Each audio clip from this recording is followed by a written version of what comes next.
यीशु मसीह के नाम से आप सबका स्वागत करता हूं। मुझे पूरा विश्वास है कि आपने आज आराधना का आनंद लिया होगा। जितने लोग आज मुझे लाइव देख रहे हैं, मैं आपका धन्यवाद करता हूं कि आज आपने समय निकाला कि आप प्रभु के वचन को सुने और उसकी आराधना करें। आइए वचन में जाने से पहले मैं आप सबके साथ मिलकर प्रार्थना करना चाहता हूं। अपने आंखों को बंद कीजिए, अपने सिरों को झुकाइए। आइए हम सब प्रार्थना करते हैं। पिता, मैं धन्यवाद करता हूं इस समय के लिए पिता, और उन सब लोगों के लिए भी धन्यवाद करता हूं जो आज मुझे लाइव देख रहे हैं पिता। पिता, सच में ये आपका बहुत बड़ा अनुग्रह है कि हम मिट नहीं गए पिता। ये आपकी प्रोटेक्शन है जो हम सब पर है पिता, और मैं धन्यवाद करता हूं पिता आपकी प्रोटेक्शन, आपके अनुग्रह, आपके प्रेम के लिए पिता।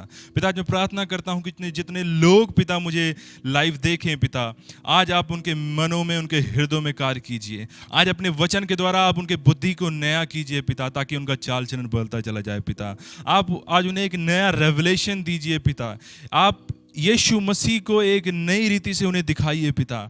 आप वचनों के प्रकाशन को उनके मनों में लेकर आइए पिता, और उनके जीवनों को आज बदलिए पिता। सच में वो जैसे थे वैसे आगे को ना रहे पिता। आज का वचन उनके लिए 100 गुना फल का कारण हो पिता। यह प्रार्थना मैं यीशु मसीह के नाम से मांगता हूँ।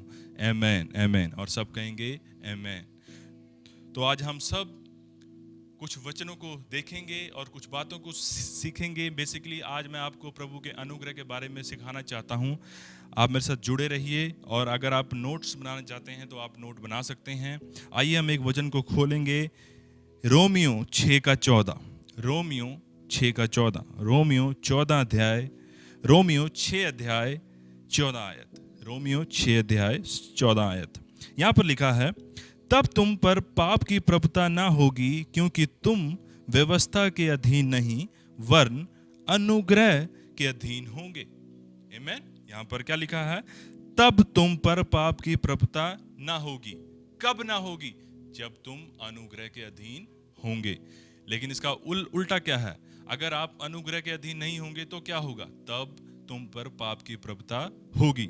लेकिन वचन कह रहा है कि जब तुम अनुग्रह के अधीन होंगे तब तुम पर पाप की प्रभुता नहीं होगी। आमीन।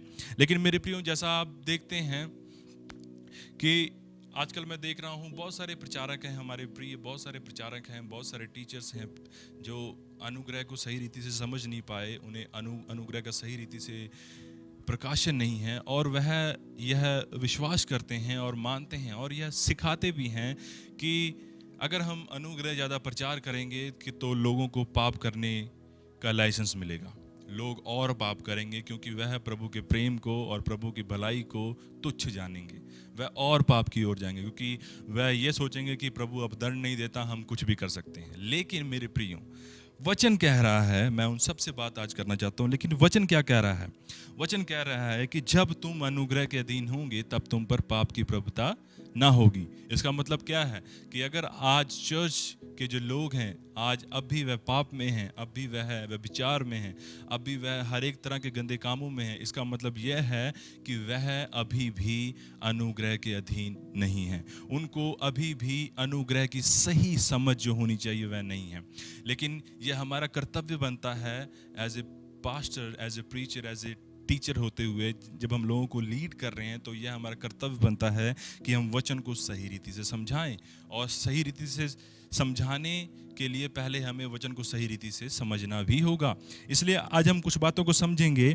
तो जब हम अनुग्रह के अधीन होंगे तो हम पर पाप की प्रभुता ना होगी। लेकिन इसके उलट क्या है? जब हम अनुग्रह के अधीन नहीं होंगे तो हम पर पाप की प्रभुता होगी। अगर हमारे जीवन में आज भी पाप है, आज भी पाप राज्य कर रहा है, आज भी हम स्ट्रगल कर रहे हैं, आज भी हमारा जीवन एक शांति से भरा हुआ नहीं है, आज भी हम स्ट्रगल करते हैं बहुत सी बातों, बहुत सी सिन को लेकर, तो सच में मेरे प्रियो, मैं आपको बताना चाहता हूं कि आप अनुग्रह के अधीन नहीं हैं। चाहे आप कुछ भी सोचते हो कि अनुग्रह आपको पाप की ओर ढकेल रहा है क्योंकि आप डरते नहीं हैं प्रभु से, लेकिन वचन कह रहा है कि जब तुम अनुग्रह के अधीन होंगे तब तुम पर पाप की प्रभुता ना होगी। इसे समझने के लिए हमें समझना होगा कि अनुग्रह क्या है और व्यवस्था क्या है।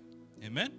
अनुग्रह क्या है और व्यवस्था क्या है? आप जानते हैं कि पुराने नियम में व्यवस्था दी गई थी। व्यवस्था क्या है? प्रभु ने 10 आज्ञाएं दी थी इज़राइल को कि उनको इन 10 आज्ञाओं का पालन करना है, और उसके द्वारा ही प्रभु उनके द्वारा डील करता था।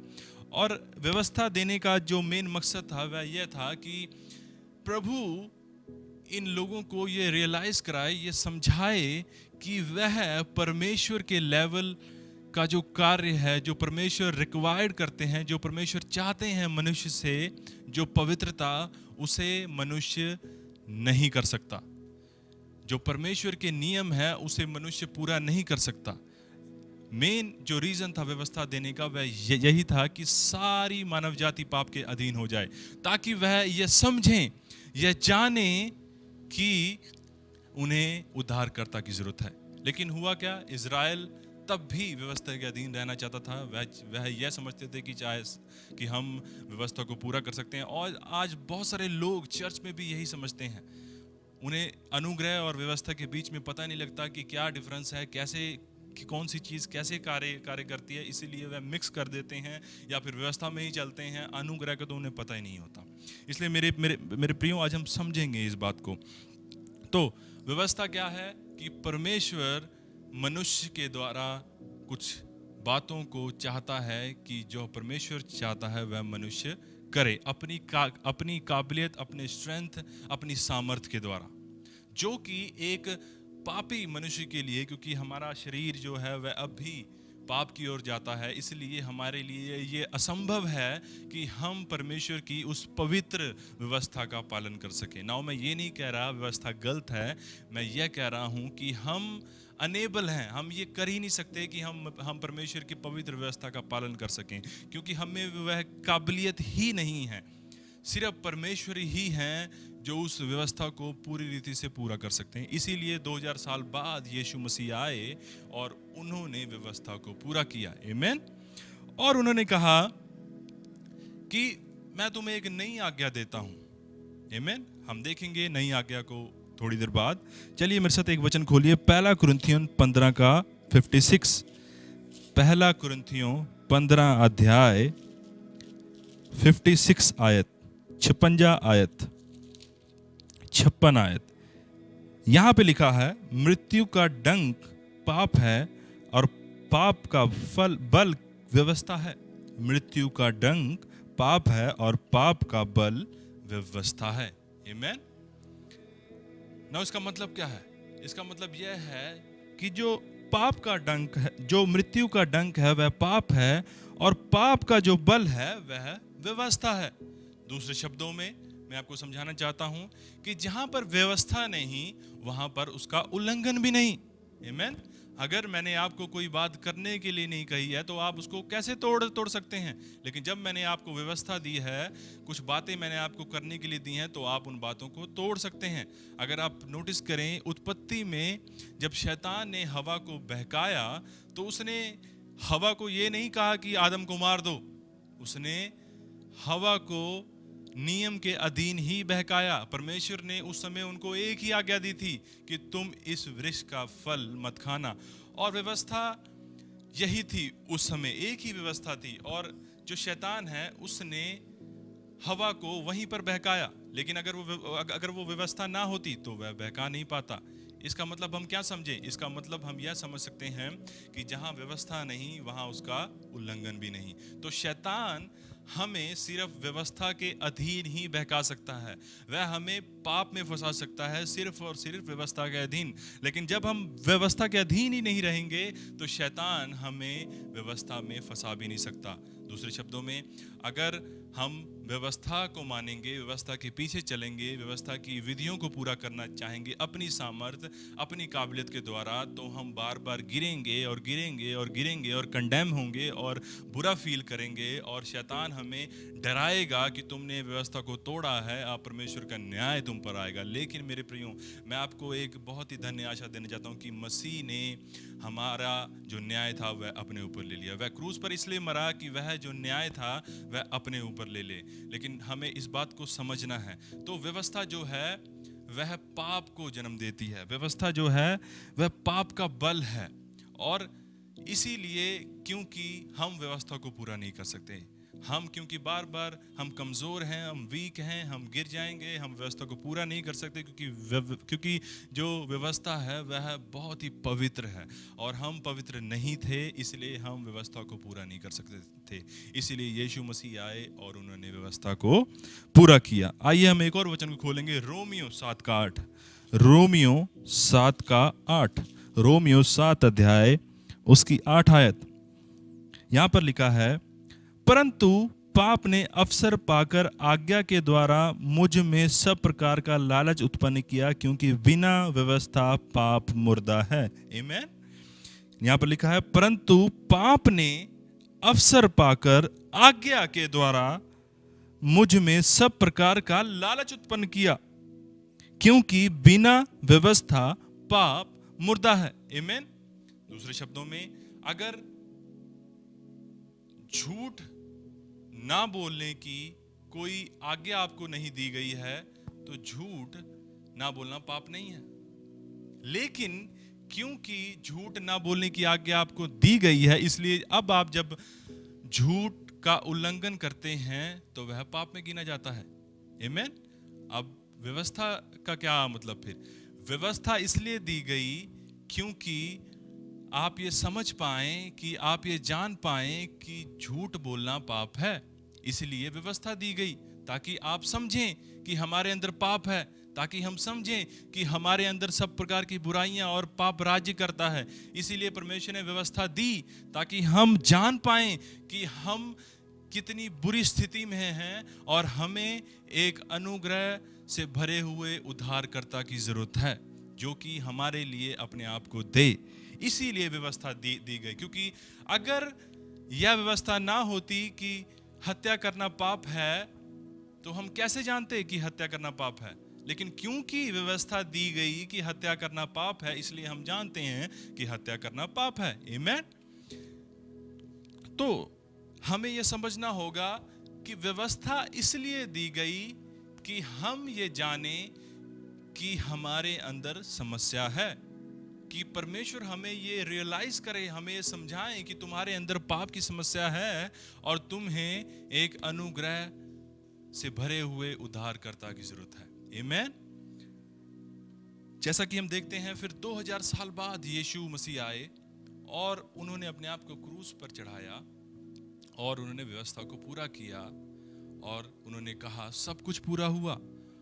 और वचन कहता है कि अब तुम व्यवस्था के अधीन नहीं, अब तुम अनुग्रह के अधीन हो। अब इसका मतलब क्या है? अनुग्रह का मतलब क्या है? क्या अब हमें आज्ञाओं को नहीं मानना? क्या हमें अब परमेश्वर की बातों को नहीं मानना?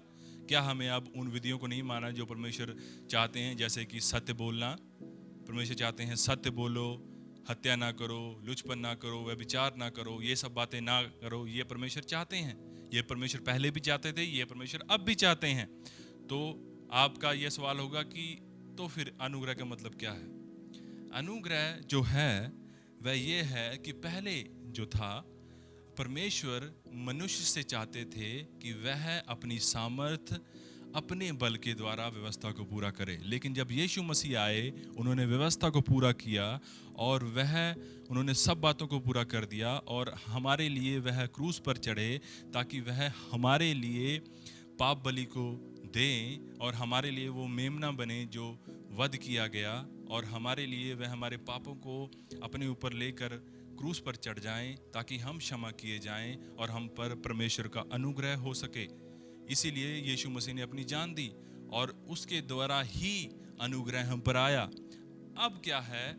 अब परमेश्वर चाहता है कि हम सब यीशु मसीह के ऊपर ध्यान दें और ये समझें कि यीशु मसीह ने अब हमें अनुग्रह और धर्म रूपी वरदान दिया है, जिससे हम पाप के ऊपर राज्य कर सकते हैं, जिससे हम पाप के ऊपर जीवन बिता सकते हैं, जिससे अब हम पर पाप की प्रभुता नहीं होगी। अब हम पाप के ऊपर जीवन बिताएंगे, अब हम पाप के ऊपर जीवन नहीं बिताएंगे, मुझे क्षमा कीजिएगा। अब हम अनुग्रह के द्वारा पाप पर जय पाएंगे। आमीन। अब हमें अपनी सामर्थ, अपनी काबिलियत के द्वारा व्यवस्था को पूरा नहीं करना है, लेकिन हमें व्यवस्था पूरा करने वाले पे और हमारे लिए जान देने वाले पे विश्वास रखना है कि वह हमें सामर्थ और अनुग्रह दे रहा है कि हम उसकी आज्ञाओं को मान सकें। आमीन।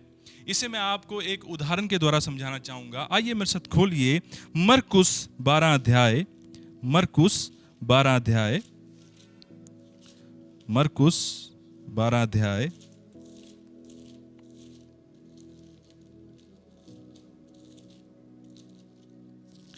29 आयत, 29 आयत 29,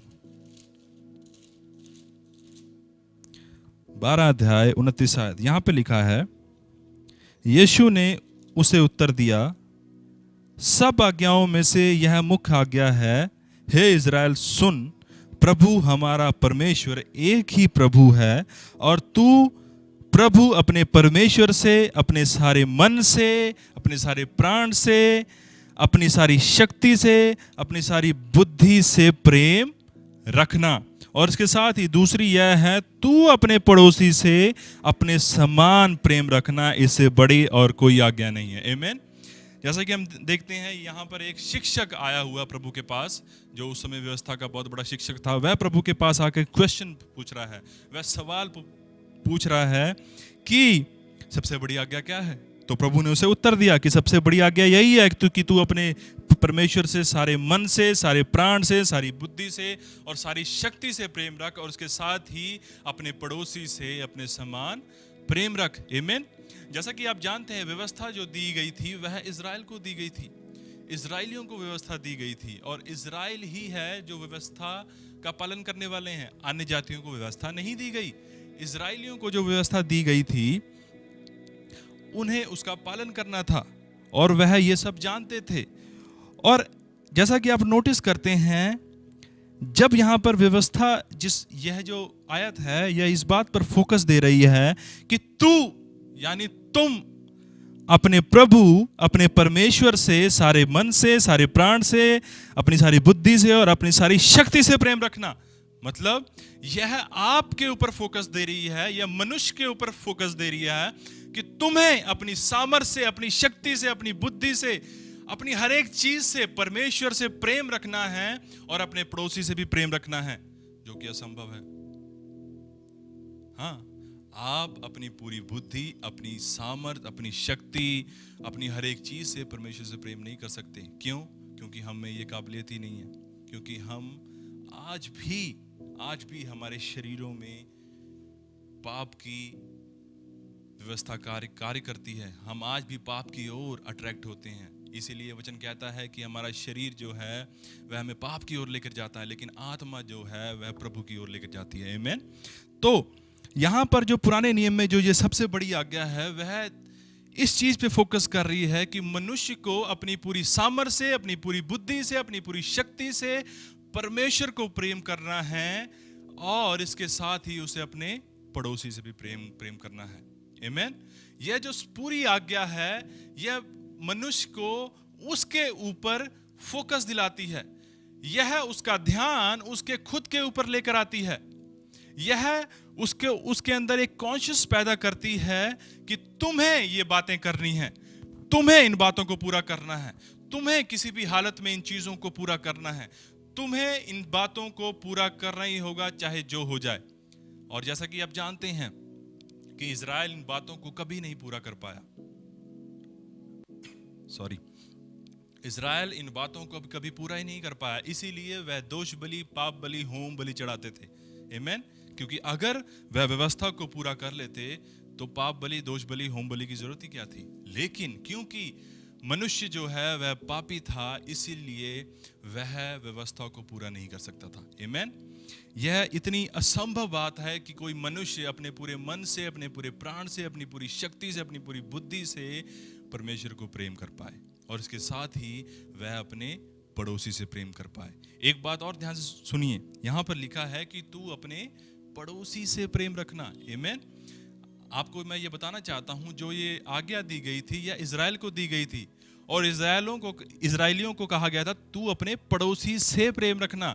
पड़ोसी से प्रेम रखने का मतलब जो तेरा इज़राइली भाईजन तेरा पड़ोसी है उससे। उनको ये नहीं कहा गया था कि तू फिलिस्तियों से भी रखना, और कनानियों से, और जो अलग अलग जो थे अन्य जाति जो आसपास थे उनसे नहीं। सिर्फ इज़राइल अपने पड़ोसी जो इज़राइली है उनके साथ। क्योंकि आप जैसा कि आप पढ़ते हैं पुराने नियम में कि जो इजरायली है वह फिलिस्तीनियों पर हमला करते थे और फिलिस्ती जो है वह इजरायलियों पे हमला करते थे। लेकिन क्योंकि अगर परमेश्वर ने उन्हें फिलिस्तियों को भी हमला प्यार करने के लिए कहा होता तो वह फिलिस्तियों पर हमला क्यों करता? नहीं, परमेश्वर ने कहा था कि तू अपने पड़ोसी से प्रेम रखना। इस पॉइंट को याद रखिए, आगे मैं इसके बारे में बात करूंगा। तू अपने पड़ोस। तो आगे जैसे हम इसके बाद क्या हुआ, इसके बाद हम जाएंगे यूहन्ना 13 अध्याय, यूहन्ना 13 अध्याय, यूहन्ना 13 अध्याय 34 आयत। अब जो पुरानी सबसे बड़ी आज्ञा थी, उसके बाद यीशु मसीह यूहन्ना 13 अध्याय 34 आयत में क्या कहते हैं? यूहन्ना 13 अध्याय 34 आयत में यीशु मसीह कहते हैं, मैं तुम्हें एक नई आज्ञा देता हूं कि एक दूसरे से प्रेम रखो। आमीन। यीशु मसीह कह रहे हैं कि मैं अब तुम्हें एक नई आज्ञा दे रहा हूं, नई आज्ञा कि एक दूसरे से प्रेम रखो। जैसा मैंने तुमसे प्रेम रखा वैसा ही तुम भी एक दूसरे से प्रेम रखो। आमीन। अब बहुत लोग इसमें कंफ्यूज हो जाते हैं, वह पुरानी आज्ञा को नई आज्ञा के साथ मिला देते हैं कि सच में उसमें भी कहा गया था और इसमें भी पड़ोसी से कहा गया था। लेकिन अगर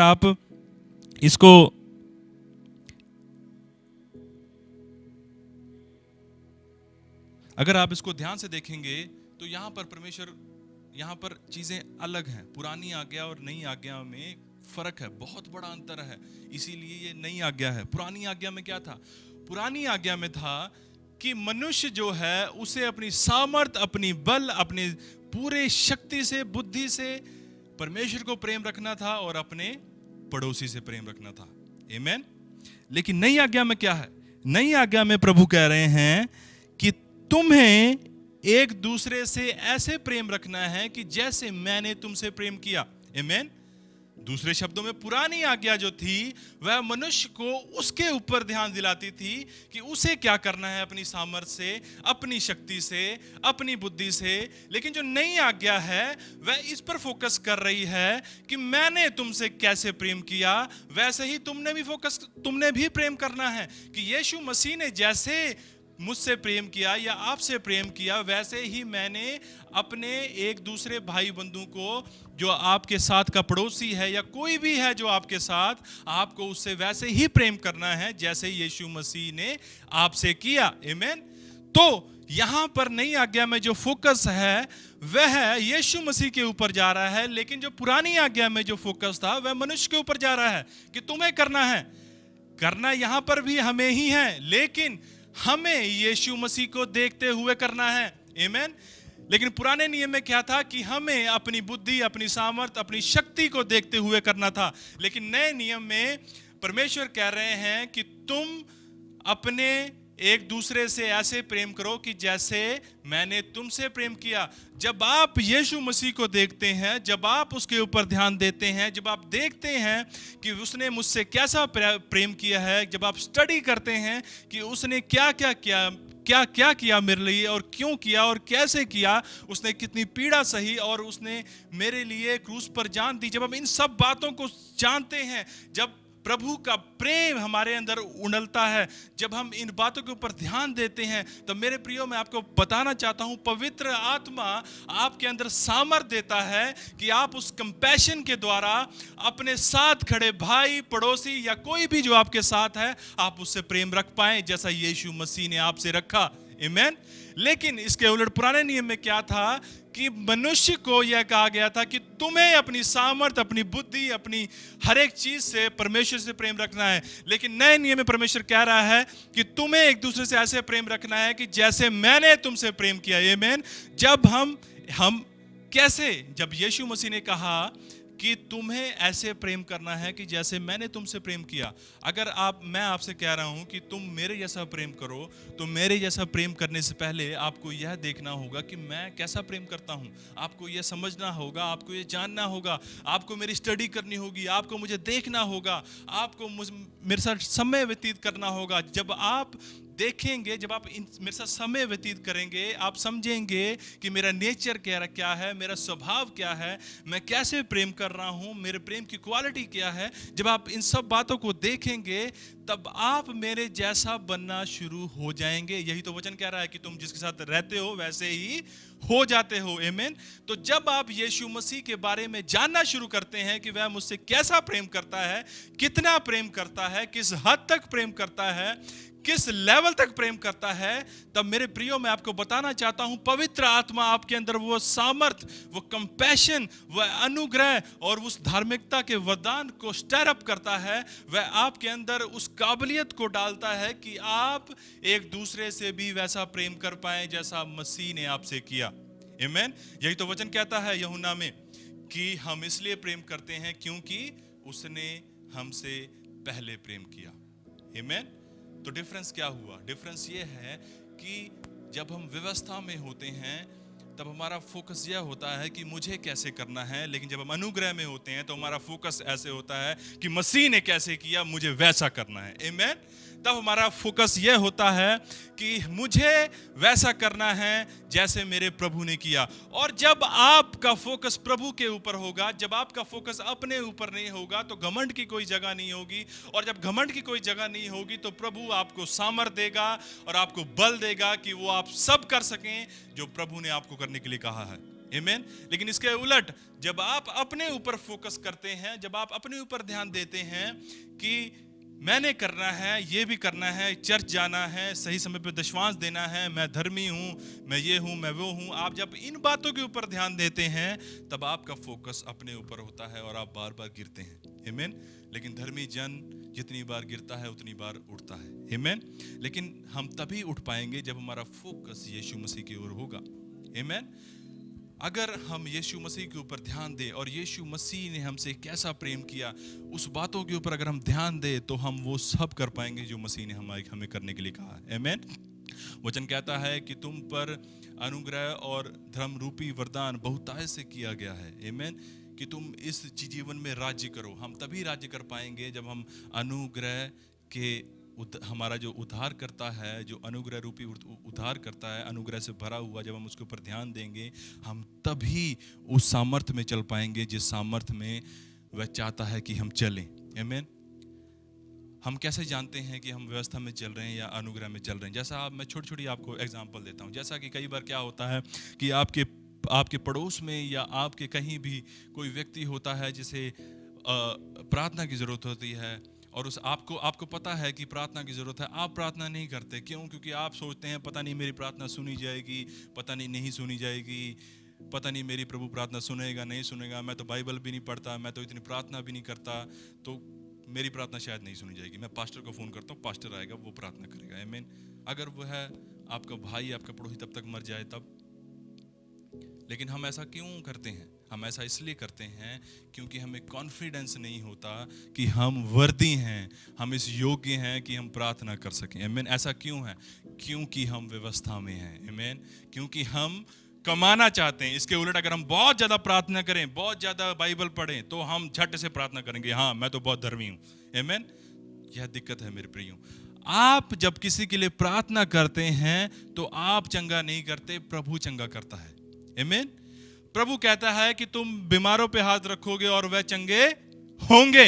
आमीन। क्या प्रभु झूठ बोलता है? नहीं, प्रभु झूठ नहीं बोलता मेरे प्रियो। वह मनुष्य नहीं कि झूठ बोले, वह परमेश्वर है। जब उसने कहा है कि तुम बीमारों पे हाथ रखोगे और वो चंगे होंगे, अगर आप इस ट्रुथ को पकड़ लें, इस सत्य को पकड़ लें और बिना अपने ऊपर ध्यान दिए हुए इस बात के ऊपर ध्यान दें कि यीशु मसीह मेरा उद्धार करता है, उसने मेरे लिए जान दी और वह अपना अनुग्रह मुझ पर बहुतायत से करता है। आज उसके अनुग्रह के द्वारा मैं धर्मी हूँ, उसके अनुग्रह के द्वारा मैं पवित्र हूँ, उसके अनुग्रह के द्वारा मैं छुड़ाया गया हूँ। और जब मैं इस व्यक्ति पे हाथ रखूंगा और वह चंगा होगा, क्योंकि प्रभु ने ऐसा कहा है, मैंने नहीं कहा, तो यह व्यक्ति चंगा होगा। और जब आप यह है प्रियो फेथ का कदम, और जब वह विश्वास भरा आप कदम उठाएंगे और अपना हाथ उस पर रखेंगे और उसके लिए प्रार्थना करेंगे तो वह चंगा होगा। आमीन। तो हमें ध्यान देना है कि हमारा फोकस कहाँ है। बहुत बार हमें पता नहीं होता कि हम व्यवस्था में चल रहे हैं कि हम अनुग्रह में चल रहे हैं। हमें ध्यान देना, हमें जानना है, हमें अपने ऊपर ध्यान नहीं देना कि मैंने ये करना है, मैंने प्रभु की असाइनमेंट को पूरा करना है, जब मैं पूरी बातें कर लूँगा तभी प्रभु मुझे आशीष करेगा। मेरी एक बात सुनिए, वचन कहता है कि जब हम पापी ही थे तो मसीह हमारे लिए मरा। आपने ऐसा क्या अच्छा काम किया था कि मसीह आपके लिए मरे? हमने कोई अच्छा काम नहीं किया था, हम दंड के भागी थे, लेकिन क्योंकि प्रभु परमेश्वर जो है वह हमारा प्रेम में परमेश्वर है, वह हमसे प्रेम करता है, इसलिए जब हम पापी ही थे तो मसीह हमारे लिए मरा। जब उसने सबसे उत्तम हमारे लिए दे दिया तो वो बाकी सब चीजें हमारे लिए क्यों नहीं देगा? आमीन, वह देगा, लेकिन हमें इसलिए नहीं मिलता क्योंकि हम बुरी लालसा से मानते हैं, क्योंकि हमारी लालसा बुरी होती है, क्योंकि हमारा फोकस अपने ऊपर होता है, हमारा फोकस मसीह के ऊपर नहीं होता। लेकिन जब हम नई आज्ञा के अनुसार अपने फोकस को मसीह के ऊपर देंगे कि उसने मुझसे ऐसा प्रेम किया और मुझे भी ऐसा प्रेम करना है, तो मसीह आपको अनुग्रह देगा और स्ट्रेंथ देगा और सामर्थ देगा और आपको इस योग्य करेगा कि आप उसके अनुग्रह में चलते चलते पाप के ऊपर प्रभुता पा सकें। आमीन। लेकिन जब आपका फोकस इसके उलट होगा तो आप बार बार गिरेंगे और फ्रस्ट्रेशन आप में होगी, और जो आप में बुरी आदतें हैं वह और आपको डिप्रेस करेंगी, फ्रस्ट्रेट करेंगी। लेकिन मैं आपको बताना चाहता हूं कि प्रभु कहता है कि वह आया ताकि आपको आज़ादी मिले। आमीन। आपको वह फ्रस्ट्रेट करने नहीं है, परमेश्वर आपको अपनी आज्ञाओं के द्वारा फ्रस्ट्रेट करने नहीं है आया, वह उसने अपना वचन दिया है ताकि आप आज़ाद हों। आमीन। ताकि आप आज़ाद हों। जब आपको अनुग्रह मिलता है तब आप आज़ाद होते हैं। अनुग्रह बर्डन नहीं है, अनुग्रह आज़ादी है। लेकिन आज़ादी का मतलब ये नहीं है कि आप अनुग्रह के बारे में कुछ ना समझें, कुछ ना सीखें, ये कैसे कार्य करता है, कैसे नहीं कार्य करता, और आप बस करने लग जाएं, आप बस कुछ भी करने लग जाएं कि प्रभु का अनुग्रह है, हम कुछ भी कर सकते हैं। नहीं नहीं नहीं मेरे प्रियो, तब आप प्रभु के अनुग्रह के अधीन नहीं है, आप पाप के अधीन हैं, और आप अनुग्रह का नाम ले रहे हैं अपने पाप को करने के लिए। आमीन। लेकिन जब आप सही अनुग्रह के अधीन होंगे, जब आप समझेंगे उसके अनुग्रह को, जब उसका अनुग्रह का प्रकाशन आपके अंदर आएगा, जब आप जानेंगे कि उसकी बुलाहट की आशा क्या है, तब आप समझेंगे उसके अनुग्रह को। और जब आप समझेंगे और उसके अधीन होंगे, तब वचन कहता है कि तब तुम पर पाप की प्रभुता ना होगी। लेकिन हम पर पाप की प्रभुता होती है क्योंकि हम अनुग्रह के नहीं, पाप के अधीन होते हैं। तो मेरे प्रियो, मैं आपको बताना चाहता हूं कि अगर आप अपने लाइफ के किसी भी क्षेत्र में स्ट्रगल कर रहे हैं, आप किसी भी जगह बार बार गिर रहे हैं, किसी आदत में बार बार गिर रहे हैं, किसी समस्या में बार बार गिर रहे हैं, जो कोई भी समस्या हो सकती है, तो आप प्रभु के पास जाइए, अपने घुटनों को टेकिए और कहिए कि पिता, मैं अपनी सामर्थ, अपनी शक्ति, अपनी बुद्धि के द्वारा कुछ नहीं कर सकता। मुझ में ये सामर्थ नहीं है कि मैं इन बातों को पूरा कर सकूं, मुझ में कोई काबिलियत नहीं है कि मैं ये कर सकूं। लेकिन पिता, आप मुझे अपना अनुग्रह दीजिए कि मैं आपकी बातों को मान सकूं, क्योंकि आपके अनुग्रह के द्वारा ही मैं ये सब बातों को पूरा कर सकता हूं, क्योंकि मुझ में कोई काबिलियत नहीं है। आप मुझे अपना अनुग्रह दीजिए ताकि मैं इन बातों को पूरा करूं। जब आप ये बातें करेंगे तो प्रभु आपको स्ट्रेंथ देगा, आपको सामर्थ देगा, और आप धीरे धीरे धीरे धीरे धीरे धीरे जय की ओर बढ़ेंगे। लेकिन मेरे प्रियो, ये एक रात में नहीं होगा कि आज आपने प्रार्थना की और कल बस सब कुछ बदल गया। नहीं नहीं नहीं, वचन कहता है कि तुम्हारे मन के नए हो जाने से तुम्हारा चाल चलन बदलता चला जाए। जब आप अपने मन को नया करेंगे उसके अनुग्रह के द्वारा, उसकी सही टीचिंग्स के द्वारा, जब अपने मन को नया करेंगे, तब आपका चाल चलन बदलता चला जाएगा। लेकिन व्यवस्था क्या कहती है? व्यवस्था चाल चलन के ऊपर ध्यान देती है कि तुम्हें अपना चाल चलन ऐसे रखना है, तुम्हें ऐसे रखना है, तुम्हें ऐसे रखना है, और आप सारा दिन इस पे ही ध्यान देते रहते हैं कि मैंने कैसे रखना है अपने चाल चलन को। लेकिन नए नियम में नई आज्ञा क्या कहती है कि आप यीशु मसीह की ओर ध्यान दीजिए कि उसने आपसे कैसा प्रेम किया, वह आपसे कैसा प्रेम करता है, वह आपको कितना चाहता है, उसने आपके लिए जान दी। और जब आप इन बातों के ऊपर ध्यान देंगे, उसके क्रूस की कथा के ऊपर ध्यान देंगे, उसके अनुग्रह के ऊपर ध्यान देंगे, उसकी टीचिंग्स को गेन करेंगे, नॉलेज लेंगे, विजडम लेंगे परमेश्वर के द्वारा, तब आपका मन नया होगा। और जब आपका फोकस आपके मन को नया करने के ऊपर होगा, तब आपका चाल चलन बदलता चला जाएगा। आमीन। लेकिन जब आपका ध्यान व्यवस्था के ऊपर होगा कि मैंने करना है, तब आपका ध्यान सिर्फ चाल चलन के ऊपर होगा। आमीन। अपनी मन को नया करने के ऊपर नहीं होगा, लेकिन वचन कहता है कि तुम्हें अपने मन को नया करना है। आमीन। यही तो यीशु मसीह जब आए उन्होंने पहला प्रचार क्या किया? रिपेंट, मन फिराओ, क्योंकि स्वर्ग का राज्य निकट है। अगर आप ग्रीक में उसे देखेंगे उसका मतलब यही है, अपने मन को नया करो। जो पुरानी बातें तुम्हारे मन में हैं, जो पुराने सोच है, जो पुरानी आपने अपने कॉन्शियस और सबकॉन्शियस माइंड में जो डेवलप किया हुआ है, अपनी ही टीचिंग्स को, अपनी ही शिक्षा को, अपने ही तथ्यों को जो आपने बनाया हुआ है, उसे निकालो और अपने मन को नया करो, क्योंकि स्वर्ग का राज्य निकट है। आमीन। आज मसीह आपके बीच में है। आमीन। और जहां मसीह है वहां उसका राज्य भी है। वो आज आपके मन को नया करना चाहता है, ताकि आपका चाल चलन बदलता चला जाए। वह चाहता है कि आप उसके अनुग्रह, उसके प्रेम, उसके अनुग्रह रूपी वरदान के उसको सीखें, जानें, और जब आप इसको जानेंगे तो बाकी चीजें अपने आप हो जाएंगी। यही तो वचन कहता है कि पहले तुम उसके धर्म और राज्य की खोज करो, बाकी सब चीजें तुम्हारे पीछे आएंगी। आपने व्यवस्था के ऊपर ध्यान नहीं देना है कि व्यवस्था ये कह रही है मुझे ये भी करना है, मुझे वो भी करना है, मुझे ऐसे भी करना है। नहीं, आपने सिर्फ मसीह के ऊपर ध्यान देना है कि उसने मेरे लिए क्या किया, क्यों किया, कैसे किया, और मैंने भी ऐसा ही करना है। और जब आप ध्यान देंगे कि मसीह ने मेरे लिए क्या किया और मुझे भी ऐसा ही करने को कहा गया है, तब आप उससे प्रार्थना कीजिए कि प्रभु मुझे अनुग्रह दे कि मैं उन बातों को कर सकूं जो बातें तूने मुझे करने के लिए कही हैं, क्योंकि मैं सक्षम नहीं हूं कि मैं कुछ भी कर सकता हूं, लेकिन तेरे अनुग्रह के द्वारा मैं ये सब कर सकता हूं। आमीन। और जब आप इन प्रार्थनाओं को करेंगे तब प्रभु आपके जीवन में अद्भुत रीति से कार्य करेगा। आमीन। लेकिन मैं फिर आपको बताना चाहता हूँ, ये एक रात में नहीं होगा कि आपने प्रार्थना की और कुछ बिजली चमकी और एकदम से कुछ हो गया। नहीं, ऐसा कुछ नहीं होगा। एकदम से मिकाएल आपके पास नहीं उतर आएगा। आपको लगातार इस प्रार्थना में बने रहना होगा, क्योंकि मन को नया करना एक प्रोसेस है जो कि धीरे धीरे कार्य करता है। आमीन। आपको धीरे धीरे अपने मन को नया करना होगा। उसकी टीचिंग, सही अनुग्रह की टीचिंग्स जो हैं, उसको लेकर आपको अपने मन को धीरे धीरे नया करना होगा, ताकि आपका चाल चलन बदलता चला जाए। आमीन। और जब आप ये करेंगे तो आप एक अद्भुत बदलाव को अपने जीवनों में देखेंगे। आमीन।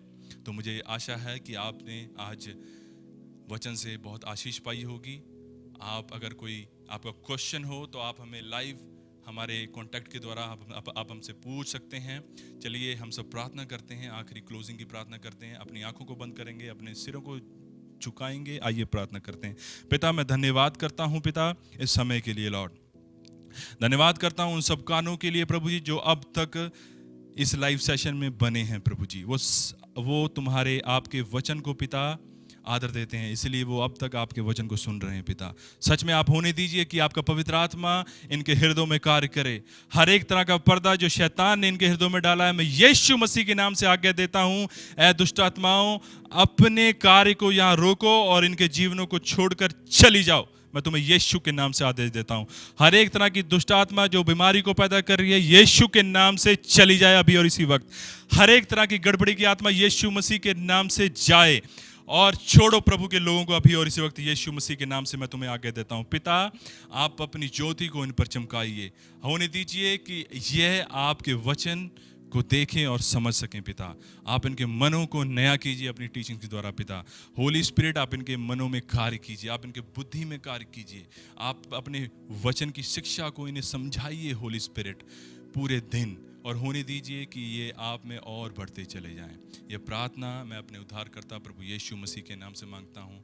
आमेन, आमेन, आमेन।